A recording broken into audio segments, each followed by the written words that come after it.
Job Vlog. Well guys, got a special treat for you today.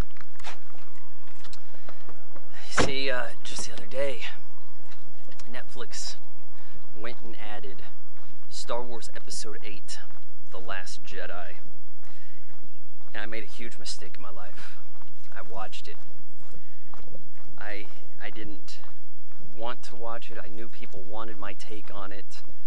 There's been thousands of videos on YouTube about it, but this one's mine. So without any further ado, let's get this started. I'm gonna have to start my Apple Watch Series 3 here for an outdoor run and review The Last Jedi. So, I know a lot of people point out errors with this movie and issues they've had with it, but has no one realized that the first line from Princess Leia is not Princess Leia's voice? It sounds like the lady who does Bart Simpson. And I know it's not her voice because the lips don't match up with it. Yeah, way to go, Disney. So we have Poe Dameron doing something cool for a change. He swoops in and he's going to have this big fight with the First Order's flagship dreadnought, whatever this is. But first he has to crank call, you know, because we need more humor in Disney Star Wars. And I hate this self-aware Marvel MCU style humor that we have now. This isn't working for me at all. You know, Star Wars used to take itself halfway seriously. So during their attack, they have these bombers that you've never seen before that look like guns with an unnecessarily large magazine. These bombers could be the worst ship ever used in science fiction. I don't know how they're supposed to work because they open up the doors and they fall. Oh, but people are saying it's magnets, right?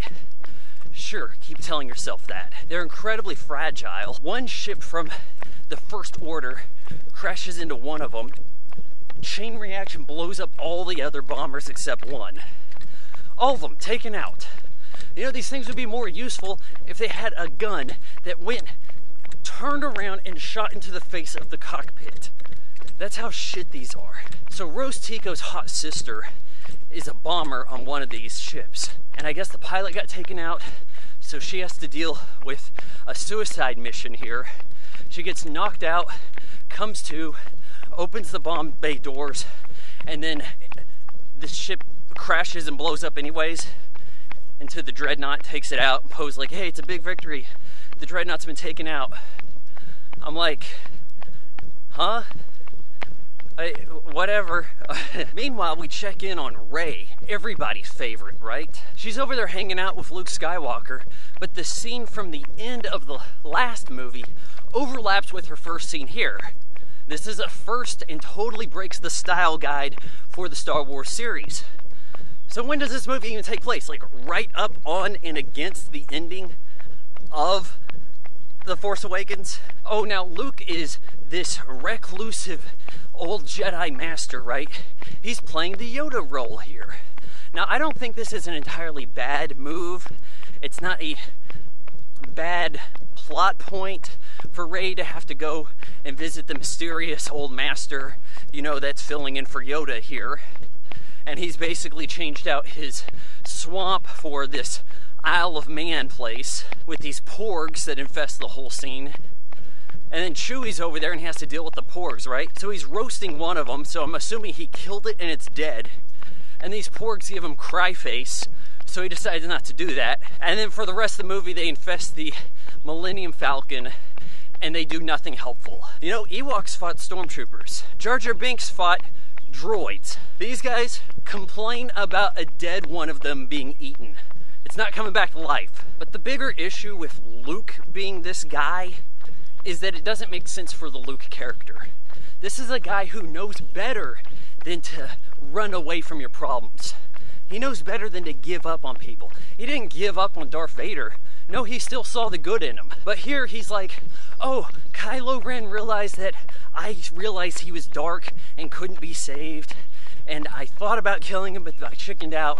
And now he hates me. So now all of this has happened because I'm terrible. It's just another one of these steps that make all the heroes from the original trilogy look more incompetent over how they lost the Republic to the First Emperor, the First Order, and Snoke, the mysterious and ever useless Snoke. Meanwhile, our buddies in the Rebel First Order, Resistance, they've jumped out of hyperspace, only now they call it light speed, and they're being tracked through light speed. They've never said light speed in Star Wars. It was always, we're making the jump to hyperspace. We have a hyperdrive. Now we seem to be going slower. We're going light speed. Oh, but they're being tracked, right? And they have fuel. Fuel, a first in Star Wars. Yeah, let's worry about the fuel situation now. So they just slowly drift along in a boring-ass major plot point, getting blasted repeatedly, and then the fuel runs out on their support ships and they get taken out. But Rose Tico finds our now awakened Finn, and he's like, hey, I'm getting out of here. She's like, not so fast. And he's like, hey, I got this idea. They're tracking us through light speed, right? Well, we can go aboard and with a code breaker and scramble their codes. Okay, cool. Let's contact Maz, who makes a worthless cameo and says they need to go to Canto Bight, the Casino Indian tribe planet, where they can find the code breaker, the one guy besides Maz who can get this code scrambled and save the day for them in a plot point that is entirely unnecessary.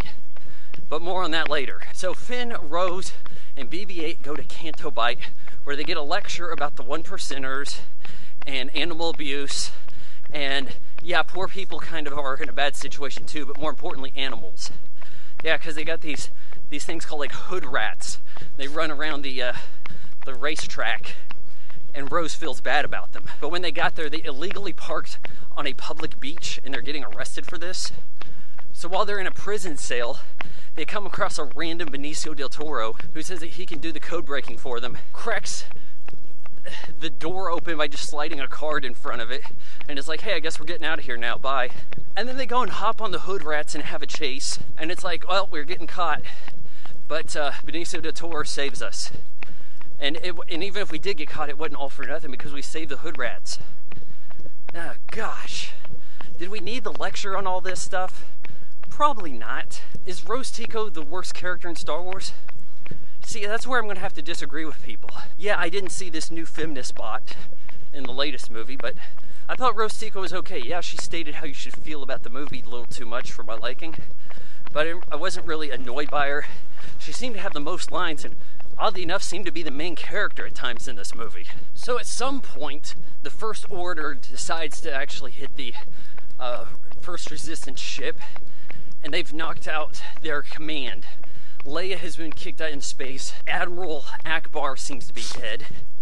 And you know, that's very bad stuff, right? Oh, but Princess Leia is saved by the Super Princess Leia can get out of anything shield, then flies back into the cruiser, and it's like, what? We're playing pretty fast and loose with the Force here. Oh, but that's not going to be the only time we do this, right? So while she's in a coma, we're introduced to a new character, Admiral Holdo, who is now going to be in charge of the Alliance Resistance. And it's like, well, who's this? Says Poe Dameron, who, despite there being about 20 people in the First Resistance, he doesn't seem to know the pecking order. So he's like, who's Admiral Holdo? Oh yeah, there's like almost no one in charge of me, but I don't seem to know the chain of command. Well, it's purple-haired Laura Dern. So she goes and says, oh yeah, Carrie Fisher, one of the last things she did was demote you, so I don't have to tell you any plans here, flyboy. And it's like, how helpful is this? We have a character who's running around saying, oh, guess what? Don't do this. I have a secret plan, and it doesn't concern you. Yeah, you know, there aren't a lot of people loyal to your cause here, so it seems to me that purple-haired Laura Dern is acting like a bad guy. She's totally set up to be a bad guy. That has been a plant that has been put in with the Resistance.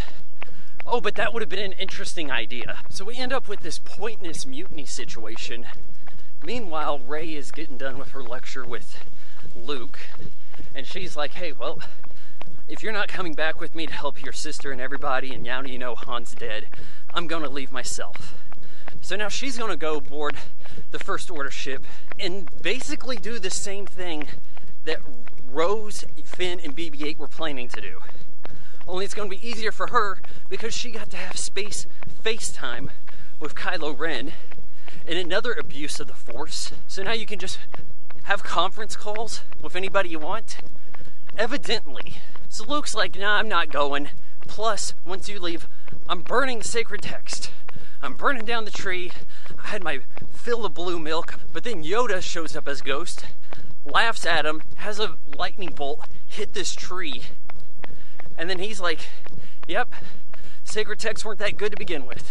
You know what? The burden of being a master is that you have to watch yourself get surpassed by those you taught or something. And this would have actually been a good point for Luke to check out of this particular movie. But nope, because with all these ships getting lit up, our failed mutiny effort, and Laura Dern has the help of Princess Leia waking up out of the coma. She blasts Poe, and it's like, hey, he's a troublemaker, I like him. Get everybody aboard the escape ships. Holdo's like, yeah, I'm gonna stay behind. Somebody's gotta pilot the cruiser for this big plan. The suicide mission, to just go warp drive into the Dreadnought. Alright, fine, you stay behind. Screw the fact that we have droids like C-3PO. No, why couldn't you just said, hey 3PO, you wanna do something helpful for a change? By the way, it's about this time where I realize he no longer has a red arm because we have to sell him more product, right? So Rose and Finn have snuck aboard the ship, and they're like, hey, we're looking around for the codes. Let's mope about here. We're going to get discovered by an evil droid that spots BB-8. Benicio del Toro flips sides, says, hey, they made a better offer. You know, like the chick from The Walking Dead's trash people. They're in this situation where they're like going to get executed, right? Oh, but Rey's been brought aboard the ship too, and she's going to show off her powers to Snoke, and he manipulates her and bends her back around, and she's like in pain, and he's mouthing off to Kylo Ren at the same time. I know what he's thinking. I know what he's going to do. He's going to turn on his lightsaber and strike down his enemy. Haha. Boom, turns on the lightsaber, kills Snoke. Goes through half of him, he falls. I'm assuming he's dead, but you know, they may just retcon him the same way they did Darth Maul. I wouldn't put it past them, honestly. So with this happening, you're like, wow, big shift change in who's the bad guy here. You know, we got him out of the way. We actually have some surprises. We seem to have diverted a little bit from the formula of copy the previous movies. You know, having the big bad out of the way already. What could happen next? Well, Kylo's like, Rey, join me. We're gonna have a fight with the Red Guard, who are not very helpful. But you know what? Afterwards, join me. We can end this conflict, end the Jedi, all this stuff. And okay, I mean it's a good point, I guess, right? To be like, hey, the Jedi stuff's old and dead. You know, maybe we can do peace. He should have mentioned peace. That would have probably been helpful. That would have appealed to her some. But he didn't seem to have any concern for the resistance. He wasn't stopping the attack on their transport ships. All these little escape pods, which, by the way, Benicio del Toro somehow knew about the plan to have these escape pods and then aim a ship at the Dreadnought.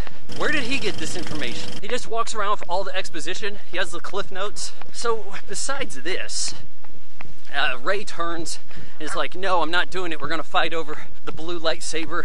I was gonna try to cut you down, finish what Luke should have done. But Laura Dern, purple-haired super feminist, charges up the warp drive, flies into the ship, everything goes quiet, and I guess she took out a lot of stuff. And it's supposed to be this sad moment for a character that we've known and largely hated for the last hour. Hooray. Way to go, Rian Johnson. So now, we have everybody who was aboard the First Order ship is totally in disarray, and somehow, among all this fire, Finn and Rose survived, unharmed. And now we've got the Chrome chick, forgot her name, leader of the stormtroopers shows up, tall chick. She has to fight Finn in what should have been their second fight, but instead he had to fight a random in the last movie. So now he's fighting her. They have a fight seemingly to the death, because how else can she escape? She just fell through some fire. Finn, Rose, BB-8 aboard a BB-8 helmed AT-ST and fly off in a shuttle. But then we're like, what happened to Rey? Glad you didn't ask. Evidently she escaped aboard the Millennium Falcon, because next thing we know, The movie is now in its last 30-minute leg that didn't need to happen. They're now recreating the beginning of The Empire Strikes Back at the end of The Last Jedi. And it doesn't make any sense. They're holed up on this salt planet in this mountain with a big door. One way in, that's it, this big door. Rey comes in to help them. Yeah, they've got these little like go-karts. They're running around. They're gonna run at this cannon that's been set up. You know, because the First Order, now with Supreme Leader Kylo Ren without a mask, he's like, first thing I'm doing is having all these AT-ATs show up, and we're gonna hit them with this cannon, and it's gonna be cool, right? They got these go-karts running towards their cannon, and they're being taken out, but the Millennium Falcon shows up, piloted by Chewie, with Rey at the gun, blasting things. How did she get here? No one knows or cares. So, on top of this, Finn's like, hey, I might get to do something cool now. But nope, a woman gets to stop him from doing something cool. Just like what happened with Poe Dameron earlier. Yeah, Rose Tico decides to drive her ship into his, totally cock-blocking him out of saving the day. Because, as her logic is, we can't just kill ourselves, we have to save the ones we love. Nonsense. Something like that. Here, a cougar probably about to jump out of this woods and attack me. So that's basically what she says, and it's looking kind of bad for everybody. Right? Wrong. Because now Luke Skywalker has appeared. He gives Princess Leia the dice, General Leia, the dice from the Millennium Falcon no one had ever seen before. And he's like, hold on, I got this. He heads out, gets blasted a whole lot by AT-AT fire, but he's unscathed, brushes his shoulder off, and then has a fight with Kylo Ren. And then it's revealed that he had like force projected himself there. You know, again, we're playing fast and loose with what the force can do here. So he's out on his rock on his Isle of Man meditating, and Kylo's fighting this projected non-hologram look. Totally out of characteristic. What can we not make up in this movie? Like, honestly. And nothing makes any sense. Oh, but these ice creatures, crystal creatures, crystal foxes that were roaming around in the cave have found a way out. And they're like, hey, if Luke found a way in, there's gotta be another way out, right? Well, he force projected himself into the cave, so maybe he didn't need a conventional way in. But screw that noise, right? So they go into the back of the cave, and there's all these rocks that have fallen down. But now Rey's there, and she's gonna magically lift the rocks up. You know, because you needed her to save the day. Luke then talks to Kylo Ren about how he's not the last of the Jedi. And then you have to get your Mary Sue moment. Rey saves the day again. She's the one who had to turn Luke around, get him to believe in the Force, and help his friends. Everything Rey does is amazing. She has no flaws. Of course she doesn't, right? So with a mouthful of all that, Luke then disappears, and then disappears on Isle of Man. He seems to die from using up too much force. He disappears Obi-Wan Kenobi into the robes, and he is checked out of this. He is done with this noise. And it's just like, did this need to happen? All of this fight could have been in the last of the trilogy, the new trilogy. Hell, you didn't even need Luke doing this shit. You set up Rey to do it. And also, wouldn't it have been cool for Rey to join Kylo Ren, and then maybe Poe and Finn and Rose had to take out those two? Oh, but this would have been interesting. And they don't let interesting ideas turn into movies. So Luke is gone. The Rebels have escaped aboard the Millennium Falcon. Resistance have escaped aboard the Millennium Falcon. And that is it for the movie. We have checked out of Star Wars. Star Wars is done. Everybody aboard the Millennium Falcon has a little tea party. And they're like, hey, it's good to meet you finally. Poe and Rey, I guess, haven't met before. And that's it. And where do we go from here? You know, that's how stupid this ends. You know, it almost wasn't that bad of a movie if you cut off the last 30 minutes. Because it didn't need to go this route. You've ran out of story to tell. And you know what? This movie, I guess it could have been worse yet. But I'll give it a 1.5 stars. Let's end this jog vlog here.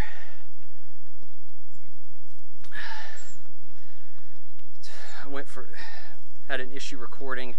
24 minutes, 46 seconds, 1.56 miles. 111 active calories, 147 total calories. We're going to put up all those numbers because that equals contribution to St. Jude's. But you know what? If this movie taught me anything, it's that hacks and rich people whose kids want dream jobs get anything in Hollywood. It also taught me that YouTube doesn't deserve my talents. You know, I'm the world's best filmmaker. I'm sitting here, or rather running outside, making vlogs that 3 people watch.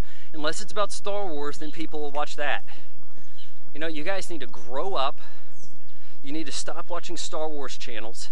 This would be any channel who just keeps talking about Star Wars, a property they didn't create, that they have no control over, and that they could do other better shit. I have been outside busting my ass for 4 years, showing you that, hey, maybe going outside for a change is a good thing. Hey, maybe making an original vlog isn't the worst thing in the world.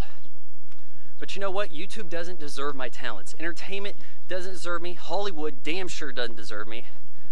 But you assholes watching don't deserve this shit either. Yeah, that's right, every one of you. Because effective immediately, I'm ending the jog vlog. I might come in and do some kind of gaming video. Yeah, that could happen. But I don't think I'm doing any more vlogs. Not like this. Why? Why do this? I get no appreciation over here. Death threats galore. Finally, the trolls are getting what they wanted. I'm out.